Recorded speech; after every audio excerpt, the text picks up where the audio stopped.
Today, we've got Harpreet from Oura Ring. Oura Ring. Something that I think if you're in the self-quantified community is an absolute must-have, even if you're not.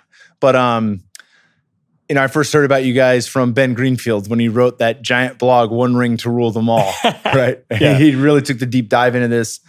When people get into these, there's a lot of terms that are kind of silly in the space of health and wellness now. Like people talk about biohacking, and then people will nitpick and be like, that's not a biohack unless you're actually like putting something inserted into your body and then you actually change your physiology or whatever the case may be. But it's all semantics. It doesn't matter. Agreed. It doesn't matter. Yeah. Self-quantification is something we should all pay attention to, right? Like how do we know exactly what we're doing, if it's working or if it isn't? A lot of people start new programs or new, whether it's a training routine or a sleep schedule or a new supplement protocol, and they throw the fucking kitchen sink in. Totally. And they're like, how does this work? I don't know. I feel a little bit better. Might not feel a little bit better. I don't know what's working and what isn't. Yeah. Right?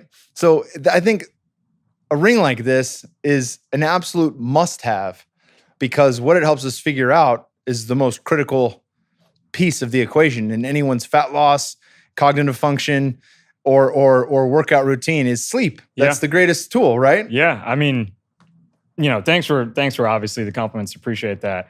But yeah, I think Matt Walker said it best. He said, sleep's probably, the world's best performance enhancing drug that's legal. Right. Yeah. And I think, if you look at the foundation of health, why, and take a step back, why do we sleep?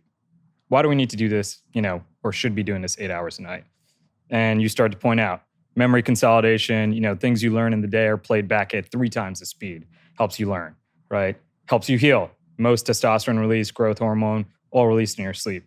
Long-term health, look at Alzheimer's. I mean, some of the new research out there is sort of showing that deep sleep is actually where beta amyloids, right, the plaque that is associated with sort of, the onset of Alzheimer's, is removed when you sleep.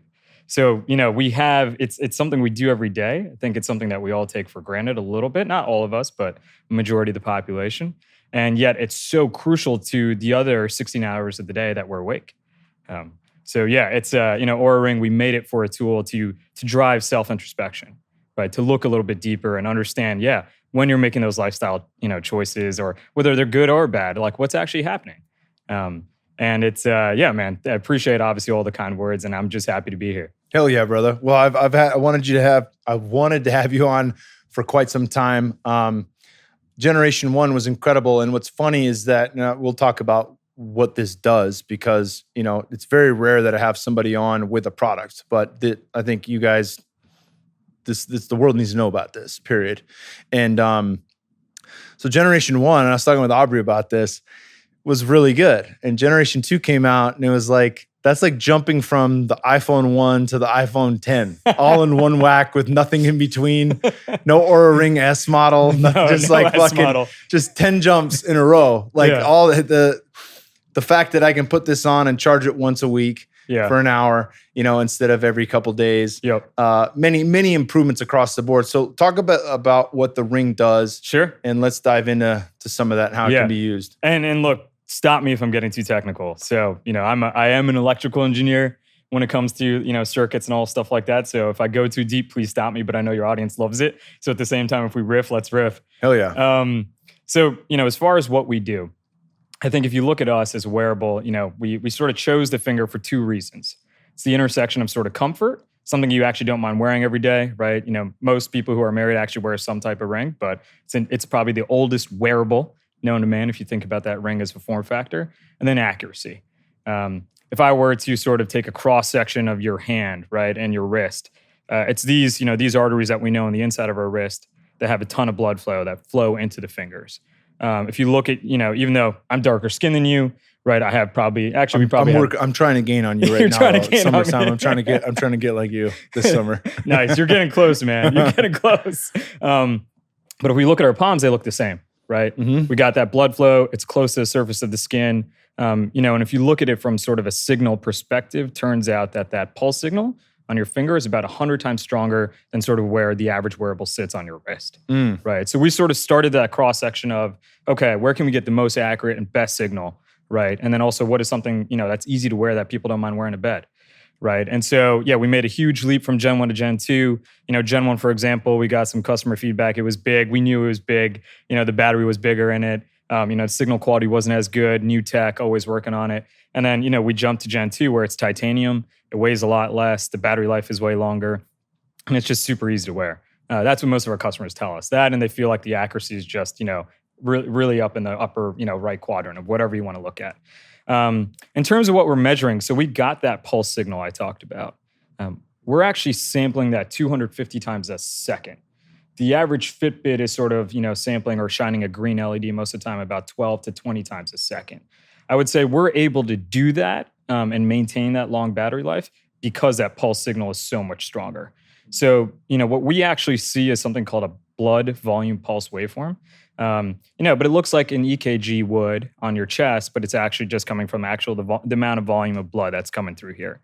From that, we can derive all types of things. So, we see actually, the shape of that curve. But we also see the space between each heartbeat, HRV or interbeat interval, as they call it, that actual space in between. We know there's a lot of cool things that we can derive from that, right? The different aspects of the wave help us with sleep staging, right? So, we're seeing sort of, if you think about it, not just when that heartbeat's happening, but sort of how high is that, peak on that waveform. Some of the other things we see are movement. We have an accelerometer and also a gyroscope now in Gen 2. We also have 3 temperature sensors in there. Temperature and the correlations with sleep are pretty interesting. There's a bunch of new work being done out there in circadian rhythm and temperature in general. So those are all the sensors we see. And sort of, like I said, we derive sleep stages, heart rate variability. We'll put in the link in the show notes. We got HRV at 98% accuracy compared to an EKG overnight. We just published that in Sleep, medical journal. Stanford did that? No, actually, that was done actually by ourselves, and we submitted it to medical journal and got accepted. SRI, Stanford Research Institute, did our Gen 1 sleep staging. Okay, and we will be publishing, a Gen 2 sleep staging eventually too, with a pretty good, reputable, I would say, academic sleep professor. Very cool. Yeah, a bunch of stuff we measure, and respiratory rate, that's another important one. Changes in temperature, ton of stuff you can see if you're getting sick. For women, you can actually see changes, sort of when estrogen and progesterone's released, and sort of when you might be ovulating. So there's some interesting data for women out there. And then just general sleep stages: when you're awake, when you're in bed, deep sleep, light sleep, REM sleep. So all a bunch of different things. Yeah, many factors to look at, and we can start with a lot of things. First, I just want to say, for people that are listening to this that are like, well, what about, Dr. Onnit Galpin? You guys had on, the author of Unplugged. Yep. Most people would agree that a lot of trackers on the market are somewhat inaccurate, right? And that's what's funny to me is that you guys are so much better than the competition. It really, it's kind of hard to believe for the cost because it's still affordable, right? So that's what I don't understand necessarily, why so many companies, and not to blow smoke up your ass, but so many companies are failing miserably when they have third-party testing done. Yeah, they're not even close to 90%, let alone 98% with HRV or 99% with heart rate. Yep. So that's kudos there for that, for sure. We got a great team that made that happen. I think, the way I use this ring, because people are like, what am I going to use it for? The way I use this ring, I leave it on all day long. Like Aubrey just uses it for sleep at night, but I leave mine on all day long because I want to know, how much is being taken out of me. Sure. And I want it to register to the app, and then I can correlate that with my sleep, and then the next day it's all there. So if I, really bust my ass and I have very high output and my resting heart rate is 10 beats per minute higher, I know that's what it's from. It's not from a late meal. It's not from alcohol or any of these other factors that could be it, right? But these are all ways we fine tune. Right. So dive into some of the ways that people look at, what are some of the parameters we see that get messed up in our sleep when we're doing wrong things? Yeah. No, I think, I'll just go off the first example you laid out. So I myself have been out of shape, startups are busy. You get sort of, sidetracked from, the gym and things like that. But I did my first probably 5x5 deadlift workout, yesterday for a long time. One interesting thing to look at from that was generally my HRV will sort of be in the 50s or 60 milliseconds.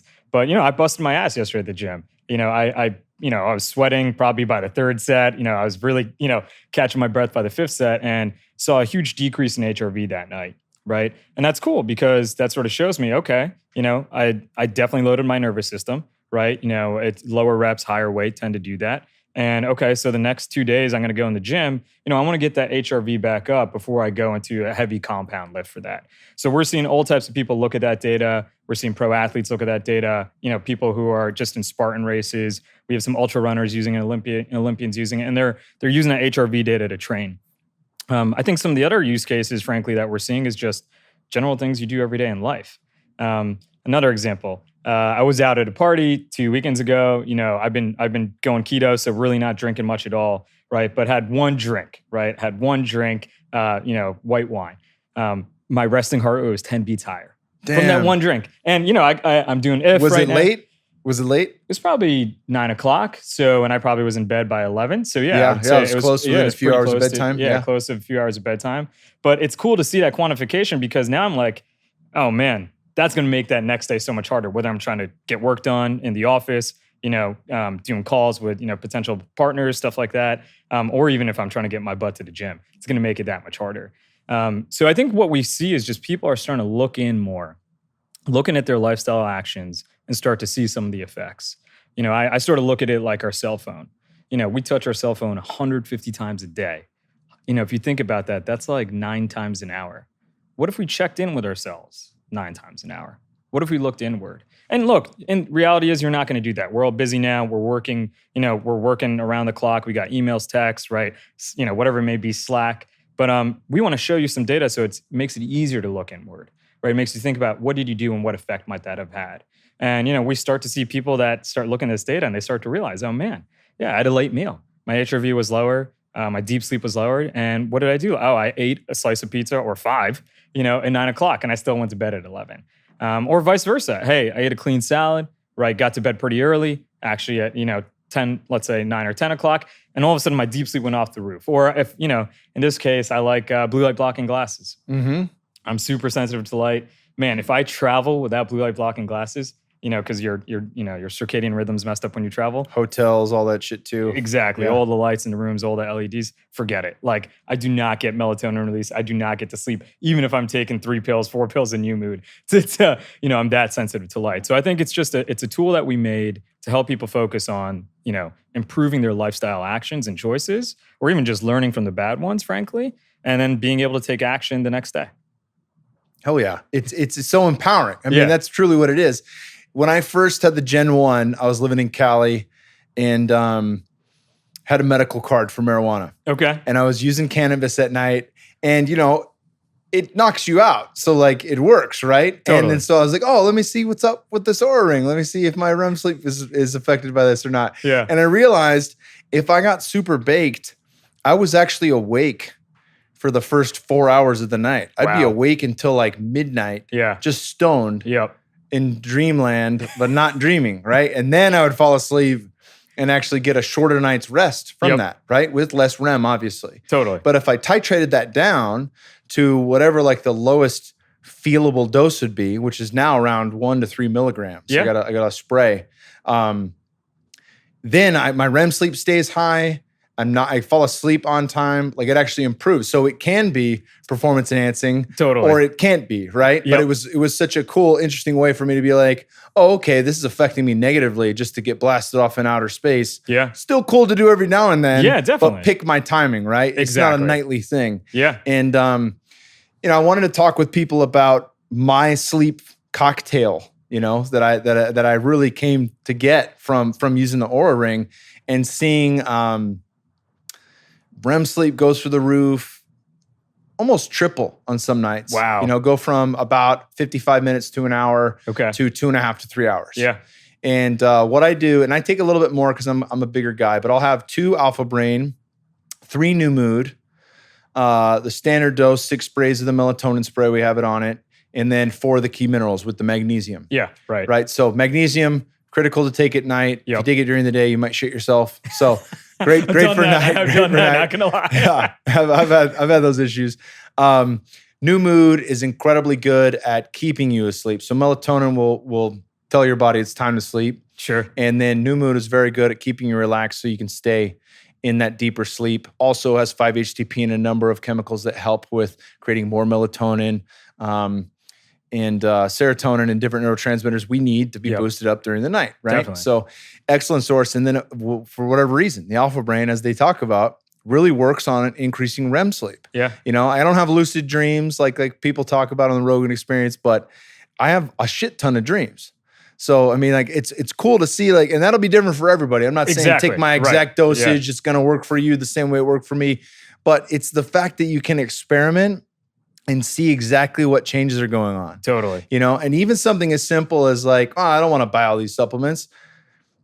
Turning your Wi-Fi router off at night, or making sure there's no TV in your room, or wearing, you know, like either using like flux on your screen or wearing blue light blockers before you go to bed. So those last few hours, if the sun's down, you're not seeing blue light. Yeah. Right? Your screen should be on night shift mode, you know, put your ducks in a row and then see how that affects sleep, because it makes a big difference, right? Exactly. Yeah. I mean, frankly, like one of the things we're going to be moving to, and you'll start seeing this more in the app for Oura, is the ability to start tracking all those different things you do, let's say in your stack, right? And being able to correlate that with the quality of your sleep. So we're going to make that easier, sort of that self-quantification and sort of tagging and correlation discovery. So you'll see that coming. I mean, honestly, the things that we find, it's almost endless, right? I'll just throw out some cool ones that, you know, we're going to start studying. So definitely on the supplement side, you know, I think New Mood is something I actually take all the time when I travel. I take it during the week as well, not every day, but every other day. And, you know, melatonin spray as well, like the Onnit stuff when I'm traveling. I'm a smaller guy, probably like half your size. You know, I'm 5'5" on a good day and 150 pounds. But, you know, so I'm taking 3 sprays and I just find that works for me. And it is really cool to see that, you know, sort of effect, cause and effect. You know, some of the other ones we've seen is, dude, ice cream. You know, this is going to sound crazy, but the average American, guess how many pounds of ice cream the average American has in a year? I don't know. Take a guess. 10? 23. In a year? In a year. Holy shit. In a year, right? But we've totally seen this with some people who just reach out to us and be like, look, I cut out desserts. I cut out sort of that half a pint or pint of ice cream before bed. And oh my God, you know, my HRV, my deep sleep totally improved. So it may just be as simple as like, stop doing the wrong things. And then you're going to be more motivated to start doing all the right things and doing the additional things, right? Like taking the right supplements, et cetera. Some of the other stuff that we're starting to experiment, you know, cannabis is pretty interesting as legalization starts to improve. I think, you know, we've seen it sort of used in functional medicine doctors. There's some data we're gathering there. PTSD victims. Actually, you know, I think some of the interesting work that's being done by, you know, organizations like MAPS and sort of the effect on all, you know, different types of things in PTSD, right? I think we're going to see more and more of that. And it's going to help people solve their problems. I think that's, you know, that's again, the spirit of why we created this and frankly, why we focused on sleep. I think, you know, we have sort of the daytime tracking, you know, all the steps and some of the estimated calorie burn in there.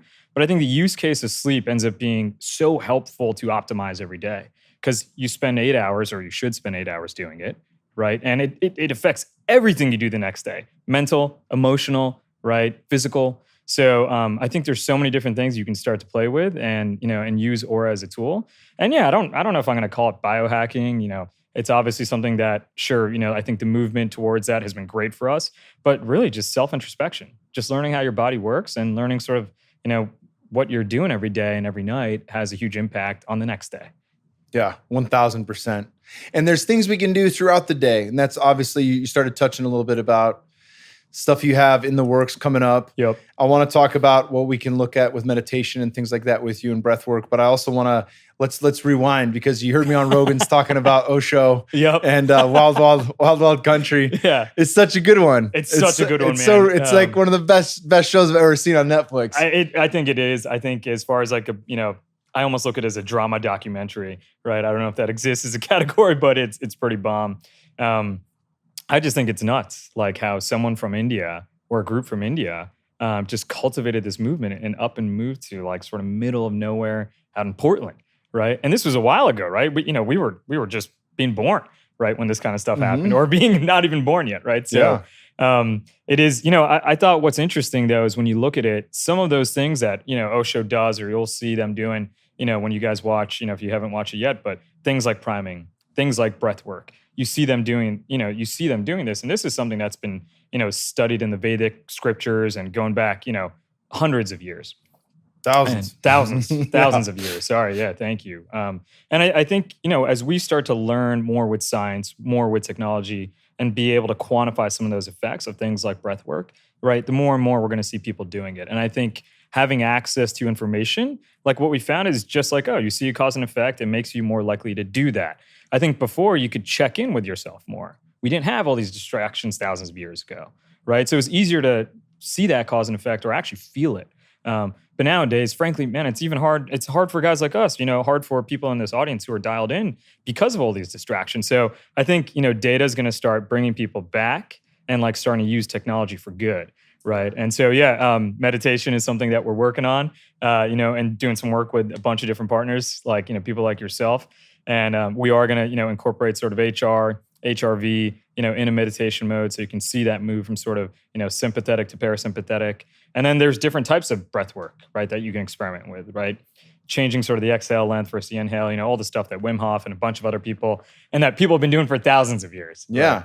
Yeah. It's important that we, like, I think back in the day, pre-technology and back when a lot of this stuff was going around, people were thinking about that. Like if you think of ancient India or in ancient Greece, where there's a ton of philosophers and people that are writing shit down and they're handing this information from one person to the next. Yeah. Like you were checking in constantly.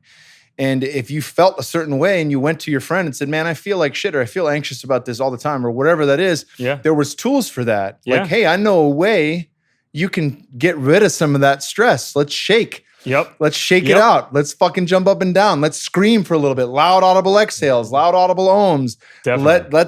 Let that go, right? And then take some deep breaths and then calm it down. Now slow it back. Yep. Now, pinch the throat a little tighter and let it out nice and slow. Definitely. All these things in order to feel right? Like the practice of physical yoga that we know in the West is one part of 4 pieces to yoga. And it's ultimately there to move stress throughout the body to get rid of it so you can sit still quietly and meditate, right? Most people that are like, I can't fucking sit still and meditate. It's like, yeah, dude, you got pent up energy. That's what yoga was fucking created. Like what we know as yoga. Move that through the body, open up the body, stretch, get rid of that, sweat, and then you can sit in stillness, right? And find deep inner peace. Totally. Right? And so there are, I've recommended this many times, but The Science of Mindfulness by Dr. Ronald Siegel out of Harvard is one of the great courses on Audible. One of my favorite books on meditation. He talks about a boatload of science, and he also dives into some of the spiritual practices that have been using this for a very long time. And he ties it all together. But if we think of the brain as trainable, as a muscle, then when we get into that fight or flight response or that stress response that's largely become automated from our lifestyle now in the West, we can start to change that back to where we have far more control over our emotions and our body. And they can look at that in a lab, right? But which is so crazy, right? Many things, it's crazy. But many things they can look at in a lab, we can now look at it from our phone thanks to your ring. Thank you. Right? So this is the future. Us being able to see a shift in a parasympathetic state, non-fight or flight, more rest and digest, calmer, see the HRV go up. Like this is all on the way. Yeah. And it's fucking super exciting. It's super exciting. I think, look, we're creating community, just like Osho created community of, things to do, things that you can learn from someone else, right? And use to see that improvement in yourself, right? So I think this is all just, there's this great saying, right? History doesn't repeat, but it rhymes, right? So I think we're going through this evolution again and now using technology for good, right? For self-introspection. And we're just going to continue to see more and more of it, right? So yeah, it's just amazing to be able to have that ability and frankly, just be part of this movement, just, with you guys, with others out there. Like, I think we're all creating that community, those tools, those resources for people to actually look in further, right? To ask them, like, why am I having these pains in my life? Man, it's insane, right? Like I got really into lifting in college. I was a skinny kid who just played soccer, never saw the weight room in high school, right? I was like, I want to get big, right? And I was like 130 when I came into college. I started learning about powerlifting, right? Started working out with some other guys, teaching me the ropes. I went from 130 to 180. And I was deadlifting quite a bit, squatting quite a bit. But man, I started to realize like, wasn't breathing properly. I was always holding my butt tight. I think Aaron Alexander talked about that, not letting that go, because I'm getting ready for that hard squat, right? And I think, you start to realize like, oh, we've done all these things to maybe optimize one part of our life, right? Something that we want to work on. But, the body is complex, right? And you do have to self-check in because otherwise, it will take over, right? Based on all types of external stress. But I think the more you start to do that, the more you start to look inwards, right? And, using different experiences that might be out there, right? I think some of the stuff that's obviously going on, right, with ayahuasca is great because of that, right? But also, let's use technology too, right? Let's make this more accessible. Let's make that inner work more accessible and, start to dive deeper and deeper and put it into your daily life. And that's, again, why we made it easy. Just put this thing on, let it collect some data, and, one of the other things we focused on is, technology. There are some bad parts. Like we see it with certain amount of our users, the effect of EMF, so we put a Bluetooth, turn off the Bluetooth in this thing, right? We put on an airplane mode. You got airplane mode. Most other wearables don't have that. They don't have airplane mode. Another thing we did, mode. Infrared light. Most other wearables use green, right? A lot of stuff is off the shelf for green LEDs. But, infrared, we've seen from a bunch of other technology out there and use cases is that it's a positive effect for a body, not a negative, right? And it doesn't disturb you when you sleep. But yeah, man, it's exciting to be part of this. I think, people will use this tool in all types of way. I think at first you'll start to people are competitive. So the first question people come in asking is like, oh, where should I be? And I sort of put it like the gym, man. You come in, like the first time I tried benching, I think I tried putting 25s on the bar, and I couldn't get like 3 reps up, right? I was weak and never did push-ups. All I did was run, right, for soccer. But then it's not where you start, it's where you go. Right. And so it's the same thing with HRV, with your resting heart rate, with your deep sleep. You'll start to experiment and see what works for you and what doesn't. But it's all about empowerment. Yeah. And balance, right? So we create, whatever we focus on. You talked about that with powerlifting. And I got into powerlifting with Jesse Burdick for probably a year and a half and absolutely loved it. I noticed my resting heart rate go up, just from being bigger. Yeah. And not an issue because I wasn't fighting anymore. But when I wanted to start doing more jiu-jitsu, it became an issue. So I needed to cut weight. And now it's funny is like, as I'm cutting more weight, my resting heart rate continues to drop. And I haven't been doing a ton of cardio, but I'm already down into the high 30s, low 40s again. Wow. So it's like, all right, I'm on track here. Yeah. That's a quantifiable measurement of what it feels like to be big and strong versus what it feels like to be a little bit lighter and have a little bit more balance. Totally. Right? Yeah. And balance in how we train, right? There's a time and a place to absolutely crush it.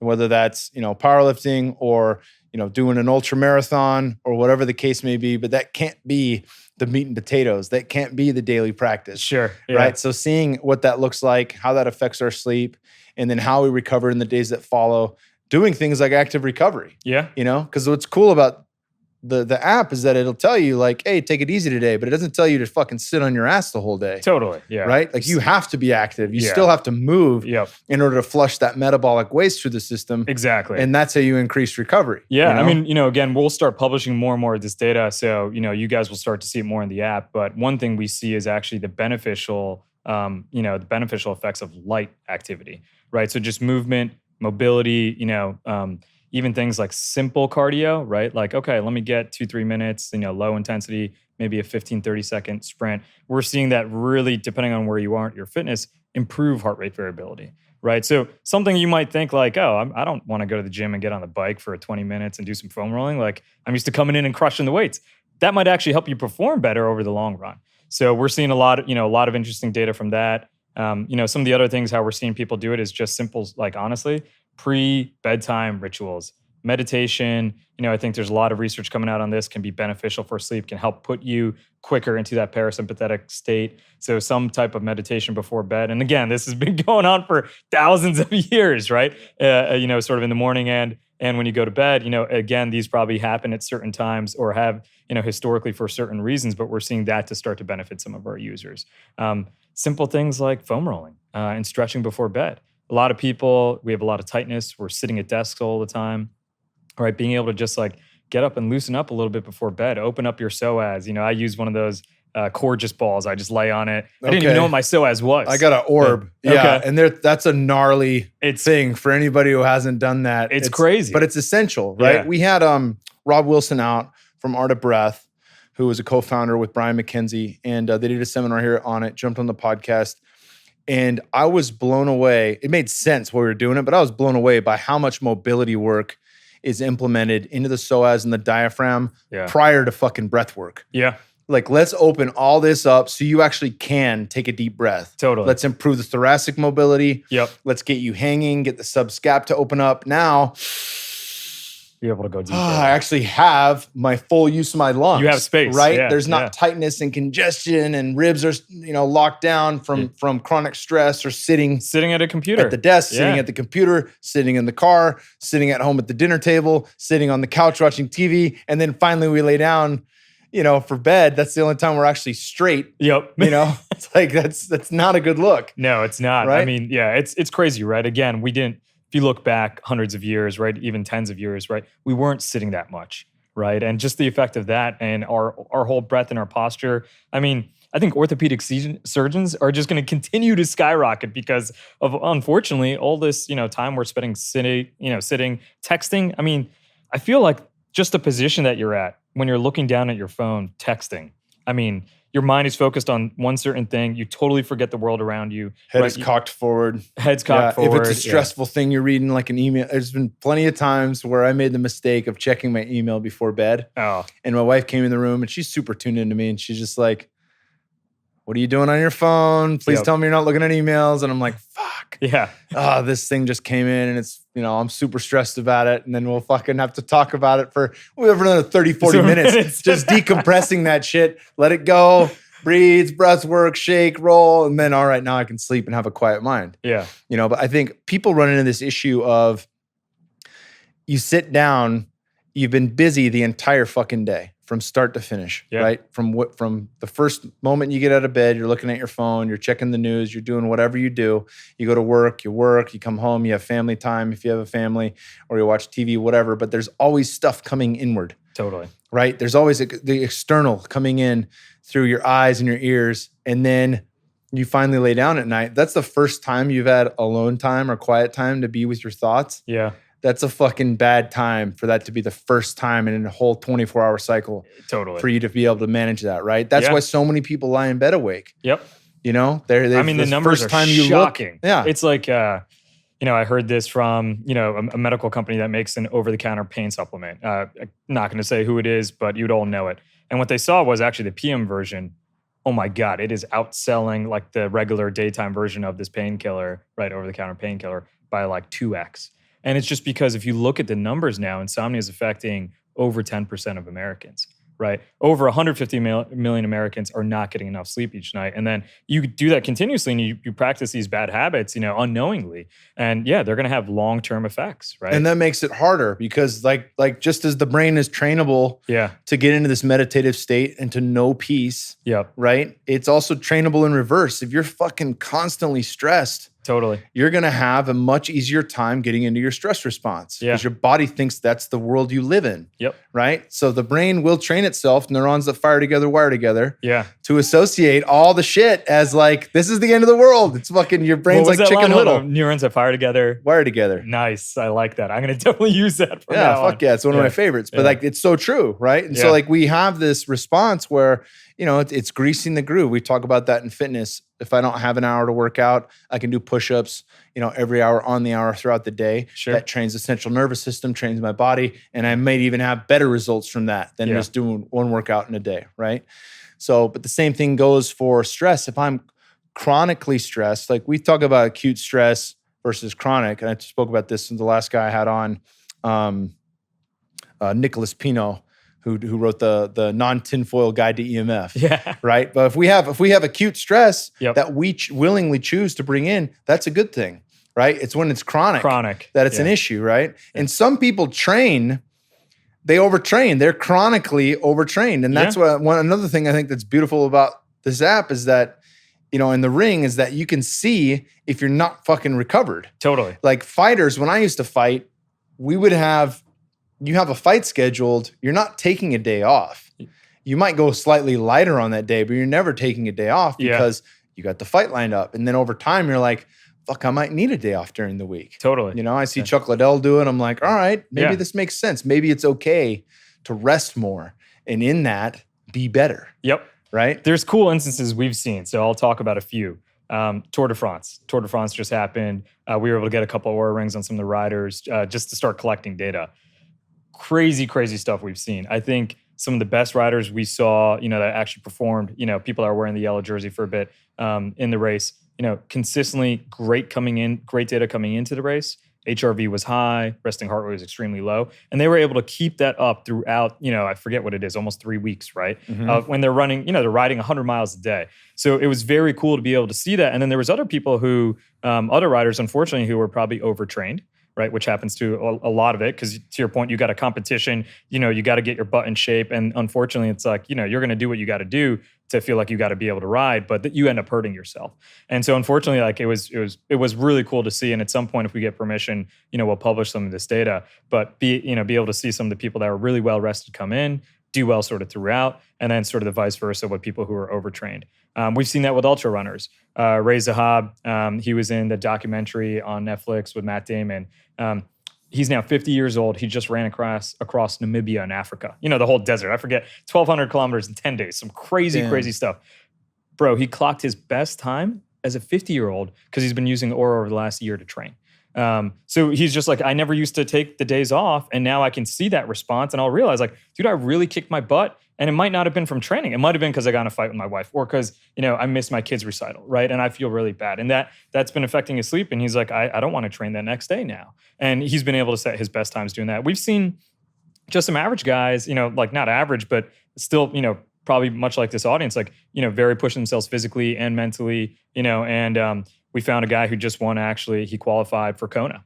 Right. Oh, that's awesome. Yeah. And he was like, dude, I've never done it. I'm the oldest I've ever been and the best shape I've ever been. And the only thing that changed was I got your ring and I started listening to it. So we're starting to see more and more of this kind of data. And we want to start publishing this kind of data for our users to be able to see like, hey, actually taking a step back, sometimes is really, really helpful. This is how I got involved in this space. I used to work on Wall Street. I was working at a hedge fund, and I was working really hard because I thought that's what I need for social acceptance, right? When I was younger in my life. And I was burning the candle on both ends, right? I was going to bed at 11, waking up at 5 a.m. and trying to do my, for every single day. And then, on the weekends, I want to get out with my friends. I'm young. I'm in my 20s. Tons of cocaine. Yeah. Wolf of Wall Street. Fucking blowing rails. Luckily, I stayed away from that, but obviously observed a ton. But, tons of late nights, drinking, bad food. But, I was one of those people. I tore my labrum and rotator cuff because I was, stupid on 5 hours of sleep 3 days in a row, right? Trying to get out there and actually do overhead presses, for time. Probably not the best thing to do when I'm chronically stressed, right? And so I think, most people of us, unfortunately, are. It's sort of sad to see that's the state that we've become in. But I think as you start to find these things, look at this data, see where you are, see where you should be, right? And do some introspection work, change some of these lifestyle habits, and then see how you perform, right? See how you feel. And I just saw this from someone, one of our users posted us a story.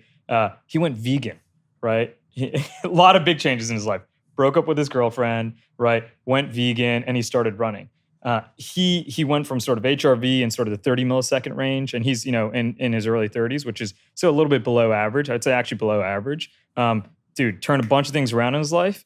His HRV's in the 80s consistently. He's getting the best sleep he ever has. He looks more tan. I don't know if he's just getting out from the running, but he just starting to look like a model. And and now he's like, dude, I'm obsessed. I know that this is what's helping me. I feel better, but I also know that from the data. Yeah. Right. He's like, and he works at a startup, so he's a busy guy. He doesn't have time to check in, unfortunately, as much as he wants. He's like, but now I know. Okay, I have a late night at the office. Right. I was out too late with some friends. Take it a step back. Do some breath work. I started doing some Wim Hof breathing. It's, so we're starting to see more and more of our users start to look inward when they're exposed to this data, and they see that change.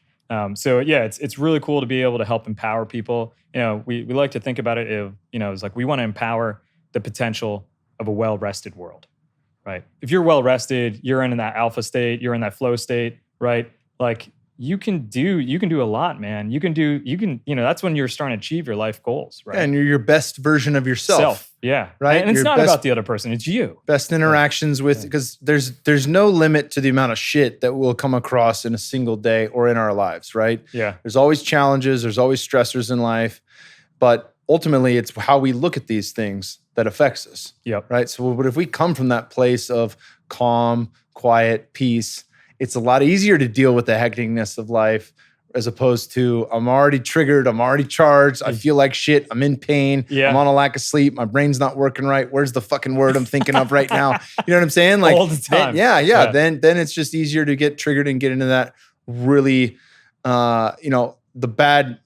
I wouldn't even want to call it bad, but just, you're not your best self then. Yeah. I mean, how much this happens to me on a daily basis. I'm trying to get better at it. But yeah, I'm trying to answer 6 emails, someone's calling, and then, my girlfriend's asking, hey, what time do you think we should try to do dinner? And I'm like, I'll snap. I'll be like, can't talk right now. I can't even form a sentence. Yeah. Right? Because I have 5 things going on. I'm trying to actually focus and get one done at a time. And yet I end up being a jerk to the people that I love around me.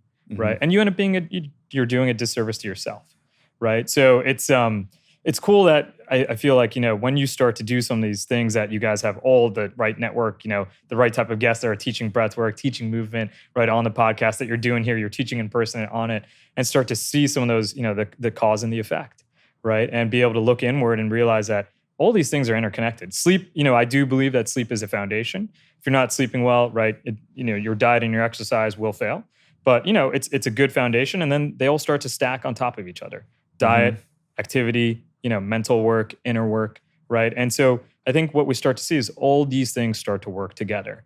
It's, I got injured, doing overhead presses with too much weight, but I didn't know this before. It's like, if you get 5 hours of sleep a night for 3 nights, and there's a great study on this, your likelihood of injury goes up by 60%. Damn. 60, right? If you think about ghrelin and leptin, 2 hormones that actually control our hunger and our satiety or our fullness, right? If you get 6 hours of sleep, they end up going for 3 nights in a row, they end up going in the complete opposite direction. So it's like, yeah, that's what happens to me when I travel. I travel, don't get enough sleep, right? Or why am I craving something sort of, totally terrible for me? A bomb of both carbs and fat at the same time, right? Exactly what we want, cheat food, right? And then, you have that and you're not full.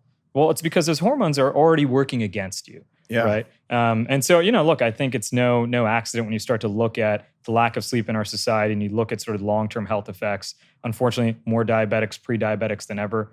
I mean, I think in the next 2 years, we'll hit 100 million pre-diabetics. The research shows that actually sleeping 6 hours every night raises your fasting glucose levels by over 20%. Damn. Right. And over half of America is sleeping 6 hours a night. Right. And I definitely am one of them time to time. Right. Your ability to do memory recall. This one blows my mind. 6 hours versus 8 hours, you end up having a 50% decrease in memory recall.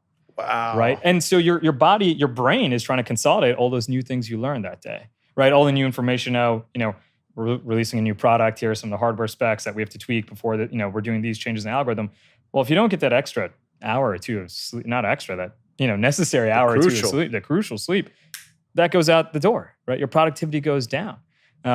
So I think as we learn more and more about, the importance of health, sleeping, one of that in our society, we're going to just see people, finally taking more and more of a focus on it. And I think it's going to have, long-term positive impacts. Hell yeah, brother. Yeah. Yeah. I'm pumped you guys are doing what you're doing, man. I really am. Appreciate that.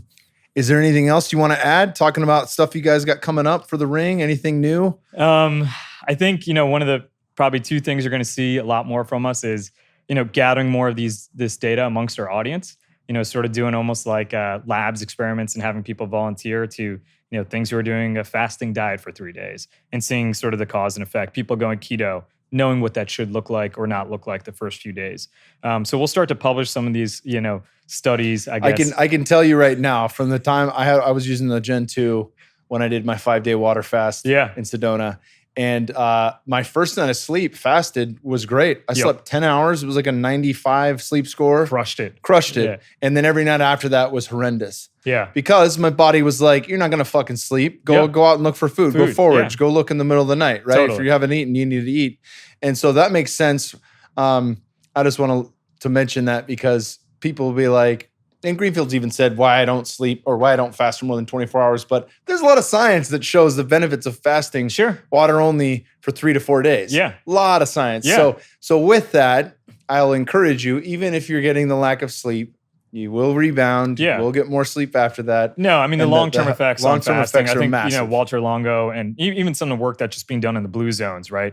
Showing people that one of the things that happens all the time is food restriction, over not just one day, but multiple days. And coincidence or not, we'll find out. But yeah. Timing too, right? Timing. Yeah, you do intermittent fasting. I mean, don't eat around the fucking clock. Yeah. Right? Sachin Panda out of the Salk Institute, some great work out there. What I think, I don't know if they published this. I hope they have, but it's important to know.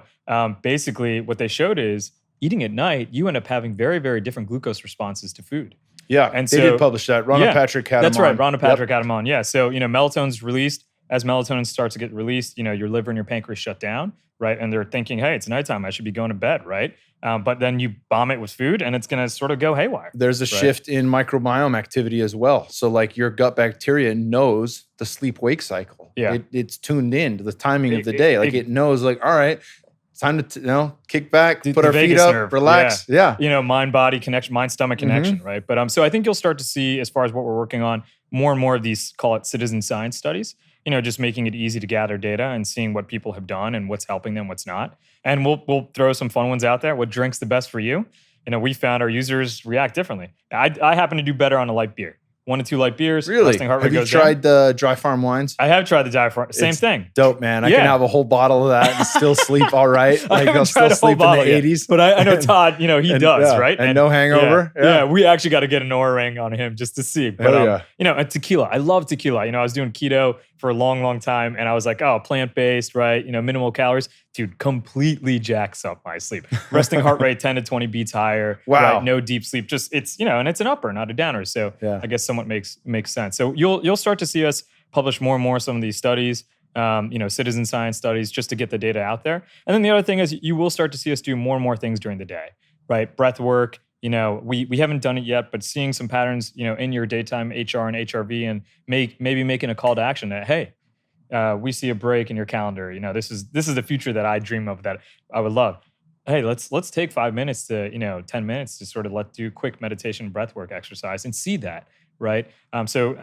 Causing more and more introspection again. So I think those are 2 things you'll start to see from us over time. We'll do more stuff on activity, but we want to get the basics set up first, right? So I think sleep's our first basic, and then you'll start to, see us expand to some of these other areas, right? Tie in some of these correlations with food, diet, movement, and then eventually start to do more and more of this stuff, during the day, including breath work. I think that's a really interesting one, and, one that we've had multiple requests from our user base and our fans as well. Yeah, brother. Yeah. Hell yeah. But before I forget, I do want to give the shout out for the coupon code. Yes, please. So for everyone listening, we talked. We're going to give a coupon. Harpreet is going to give a coupon code so everybody can get a discount on an Oura Ring. Yep. I think they're absolutely fucking phenomenal. I've been using it since generation 1. I use it every day. I'm looking at it every day. Yeah. And it's really helped me fine tune the best sleep, the best everything, the best amount of activity, all that. And it's already a great product. And you guys are doing nothing but making it even better. Thank you. So, hell yeah. The coupon code, we're going to give, we haven't done this before, but $100 off our matte black or stealth. And $50 off everything else. So go to auraring.com and use coupon code Onnit when you check out. Awesome, brother. Yeah. And where can people find you online? Auraring.com, or if you're on Instagram, hit us up there. And we'll get back to you. We've been overloaded. We just started shipping this Gen 2 pre-order. By the time this airs, all of those will be out. So we'll be able to respond a lot quicker and get back to all of our fans and all of our users to make sure that we're making the best product we can. Fuck yeah, awesome, brother. Thanks for having me on. Hell yeah, brother. Thank you.